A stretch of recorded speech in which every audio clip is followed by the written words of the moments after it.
Hola, me llamo Diana Fernández, soy alumna del cuarto año del profesorado de Educación Secundaria en Matemática y presento esta secuencia para alumnos de cuarto año del secundario, construida para el espacio curricular del UDI de Juegos Matemáticos. Dicha secuencia tiene como tema números complejos, como contenido, límite, condición necesarias, lemas, teoremas, condición suficiente.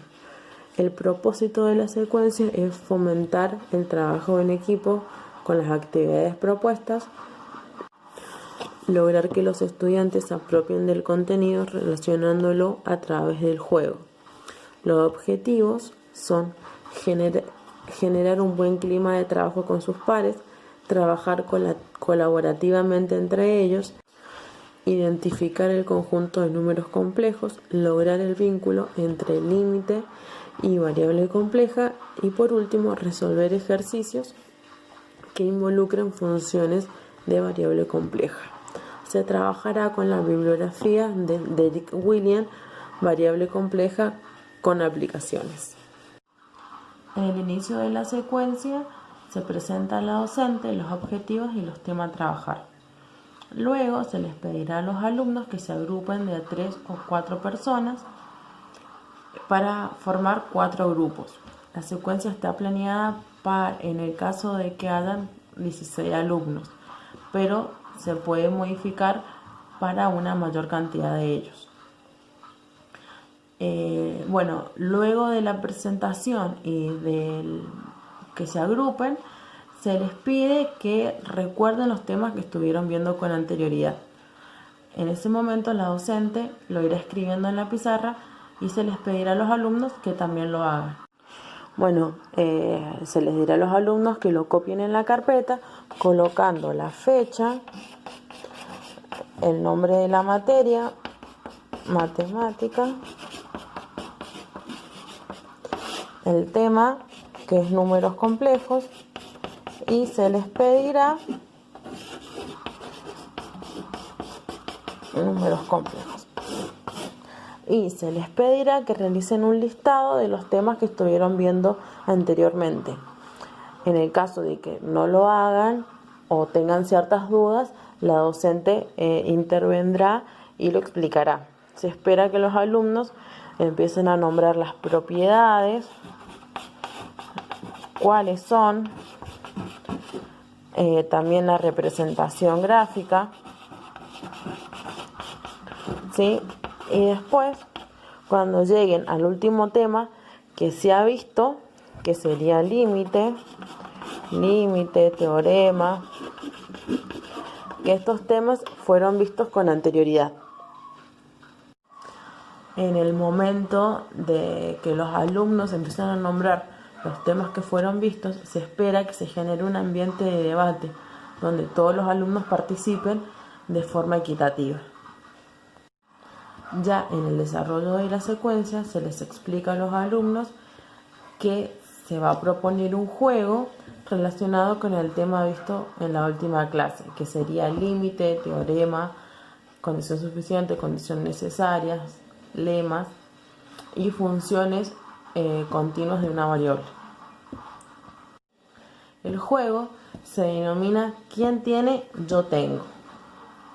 En ese momento se les entregará a cada grupo 2 tarjetas. Estas serían las cartas que va a tener cada equipo. Como dije anteriormente, cada grupo va a tener 2 fichas que comienzan con la frase ¿quién tiene? Y del otro lado se encuentra la respuesta yo tengo. Se entregará 2 tarjetas por grupo. El que empieza el juego debe leer lo que contiene la carta haciendo la pregunta ¿quién tiene? Por ejemplo, ¿quién tiene el límite de, el límite cuando z tiende a 1 de z al cuadrado menos 1 sobre z menos 1? En este momento todos los equipos deben resolver esta operación, este límite.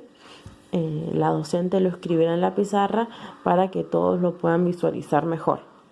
Entonces, una vez que lo realicen, tienen que dar vuelta a la tarjeta y ver quién tiene las respuestas de esa pregunta. ¿Sí? Entonces, estamos buscando las respuestas, sería 2. Entonces, al grupo que le tocó 2, que le tocó esa respuesta, lo que debe hacer es, debe probar la existencia de ese límite. Entonces, por medio de la definición del límite, debe comprobarlo. Y una vez que lo resuelva, debe pasar a la pizarra y lo debe explicar para sus compañeros. Así, entonces, ahora, ya que cuando terminó de explicar la resolución y de probar la existencia de dicho límite, debe dar vuelta a la tarjeta y preguntar quién tiene. Debe expresar w igual a z al cuadrado como un par de funciones de dos variables. Entonces ahí otra vez todos tienen que dar vuelta a la tarjeta y ver quién tiene la respuesta a esta pregunta, a este ejercicio. Y así sucesivamente hasta que todos hayan completado sus 2 tarjetas. Cada pregunta y cada respuesta debe quedar plasmada en la carpeta de cada alumno.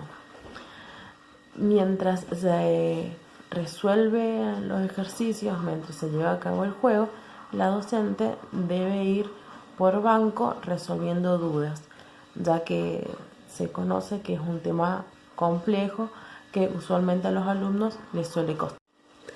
Para finalizar la clase, la docente realizará las siguientes preguntas. ¿Qué aprendieron sobre el límite de variable compleja? ¿Cuál es la diferencia con una función de variable real? ¿Cuándo una función de variable compleja es continua? ¿Qué deben realizar para comprobar si es continua o no? ¿Cuándo una función de variable continua es derivable? Si la función f con argumento z tiene derivada en el punto z, ¿cómo son las primeras derivadas? ¿Qué les pareció las actividades propuestas? ¿Cómo se sintieron durante las actividades? ¿Por qué? ¿Las actividades les resultaron difíciles? ¿Por qué? ¿Creen que lo trabajado hoy en día les sirvió para el examen? ¿Por qué? Se espera que estas preguntas queden plasmadas en las carpetas de cada alumno. Al finalizar la secuencia, los alumnos deben elegir una frase que se encuentra en las tarjetas que fueron parte del juego y deben explicar por qué les gustó y qué significó para ellos. Finalmente, la docente va a contar con la evaluación de la clase, en donde va a tener un instrumento de evaluación donde coloca los alumnos y los criterios, que serían: participa en las actividades, trabaja colaborativamente con sus alumnos, con el comportamiento, manejo del contenido, si reconoce el concepto de una variable compleja y respeto a los demás, consideración hacia sus compañeros y hacia su docente. La escala de evaluación que irá plasmada en el instrumento de evaluación se valora de los números del 4 al 1, como 4 el excelente y 1 el regular o el insuficiente. Los criterios, como dije anteriormente, participa de las actividades. En el 4, en la escala 4, realiza las actividades propuestas con entusiasmo. En el 3, ejecuta con frecuencia las actividades propuestas. En el 2, realiza con poca frecuencia las actividades. Y en el 1, participa en las actividades. En el criterio de trabaja colaborativamente con sus alumnos. En la escala 4, ayuda al grupo a resolver las tareas propuestas. En el 3, apoya con poca continuidad al equipo. El 2, ayuda de manera muy escasa al grupo a resolver en conjunto. Y el 1, no ayuda o resuelve solo las actividades. En el criterio de comportamiento, el alumno o la alumna está en su lugar trabajando con la actividad propuesta. En la escala 3, el alumno o la alumna se mueve por el curso hablando con sus compañeros, pero sobre las actividades que se están trabajando. En la escala 2, la alumna o el estudiante no molesta, pero tampoco realiza las actividades. Y en el número 1, el alumno o la alumna molesta, habla de otros temas y no está en su lugar de trabajo. En el manejo del contenido está reconocer el concepto de límite de variable compleja. En la escala 4 puede reconocer en todo momento el concepto de límite vinculándolo con los saberes previos en ese momento. En la 3 puede distinguir el límite con variable compleja. En la escala 2 presenta algunas dificultades al probar el límite. Y en la escala 1 no logra identificar ni relacionar el límite con los contenidos previos. Y por último, los criterios del respeto hacia los demás, teniendo consideración hacia sus pares. La escala 4 hace silencio y está atento cuando los compañeros exponen. La escala 3 está en silencio pero no presta atención hacia lo que sus compañeros presentan. La escala 2, él o la estudiante no muestra mucho interés por escuchar a sus compañeros y está con el celular. Y la escala 1, el alumno o la alumna no hace silencio mientras los demás compañeros hacen la puesta en común y tampoco presta atención. Y por último, la consideración hacia su docente. En la escala 4 está en silencio mientras él o la docente explica y escucha las indicaciones de ella. Él o la estudiante no muestra mucho interés por escuchar a la docente, habla con su compañero de banco. La escala número 2 está en silencio pero ignorando lo que la docente comunica, tiene los auriculares colocados en el oído. Y por último, en la escala 1 no hace silencio mientras la docente explica, utiliza el celular para jugar con alguna aplicación con auriculares o en altavoz. Bueno, acá terminaría la explicación de la secuencia que armé para el espacio de juegos matemáticos.